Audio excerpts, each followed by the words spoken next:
శపించబడిన బహిష్కరించబడిన శైతాన్ నుండి రక్షణ పొందటానికి అల్లాహ్ను వేడుకుంటున్నాను. బిస్మిల్లాహిర్ రహ్మానిర్ రహీం.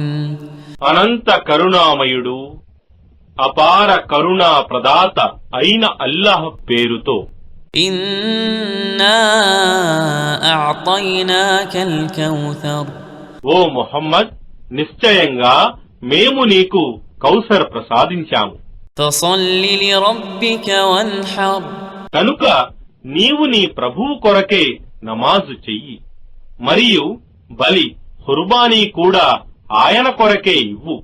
ఇన్న షానిఅక హువల్ అబ్తర్. నిశ్చయంగా నీ శత్రువు వాడే, వేరు తెగిన వాడిగా, వారసుడు పేరు లేకుండా అయిపోతాడు.